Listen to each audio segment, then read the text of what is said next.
Toastmaster, fellow Toastmasters, and valued guests. I think I could be thankful to my parents for many things. One particular is that their attitudes towards my education. My parents, being an intelligent people, they wanted me probably to be intelligent as well. So that's why they exposed me to the different type of learning opportunities and learning moments. For example, my father bought the large map of the world and stick it to the wall in our kitchen. So, in average, 3 times a day, I was eating, I was watching to the wall. It was printed in my memory somehow. He was asking me some questions about, for instance, where is country Y, or what is the capital of country X, and it's somehow memorized in my brain. People will know what I'm talking about. Yeah? That's the map of the current world.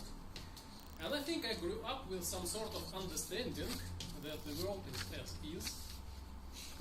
So there is a Europe continent is somehow structured by the countries, by the nations. So for example, the German people live in Germany, Spanish people live in Spain, and it was always like that. And the people who are living at the present in certain territory, they are natural successors of the people who used to live there since their ages. Like for example, the Italian are the successors of the Roman Empire. In fact, that was not completely true. Partially it is correct, because for the last something like 1,500 years, the map of Europe is somewhat stable within little exceptions. But before that, we could observe the phenomena that happened somehow in the beginning of the 200s and 500 years, which was called the Great Migration. So around that moment of time, something happened, and nations start to move. Big crowds of people start moving from one places to another. So let me share with you some of the examples that excite me the most.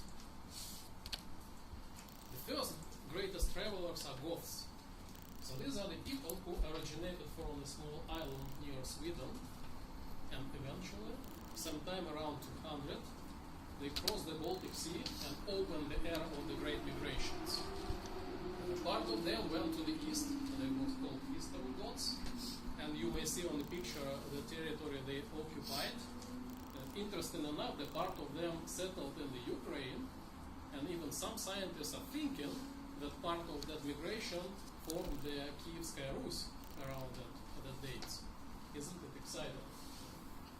The other part of Goths went to the west and went all that far from the Spain and formed the huge Western Empire there. They kicked off Romans, they crashed the Roman Empire and occupied this territory and became stable. So this all happened around during the 300 years. They traveled around 3,000 kilometers. So that's been the 12 generations, just 12 generations of people was moving gradually to occupy this territory. Isn't it exciting? So that's the landscape of nation changed. The Roman Empire stopped, and some other people over 300 years formed the new Europe. And one of the reasons they moved that far was because of the other great travelers, the Huns. Huns are the small nation which originated somewhere around Mongolia, and they used to be in a constant wars with the Chinese people, and some scientists think that they lost dramatically one day against Chinese and they start moving to the west. And they moved so successfully, so they kicked off many nations during their part of the west. And actually, here you may see the paths, they also arrived to the Western Europe, moving the Goths further to the west. And the most known person of the Huns was Attila, and this gentleman actually settled in Hungary somewhere around Budapest, and it was the capital of the Huns Empire in its peak momentum. They crashed the Goths and somehow disappeared later in the history as well. And another example, which is my favorite one, which I wanted to share with you, these are the nation called islands. So these people used to live between Caspian and Black Sea, small nation. When booms came, they had to escape. And small part of them, they went up to the mountains, and we now see the successor of these people as a nation of Ossetians. But the other part, they also went to the west, and went all the way through the Europe, and eventually they arrived and fight the Carthagena, and form very strong presence there.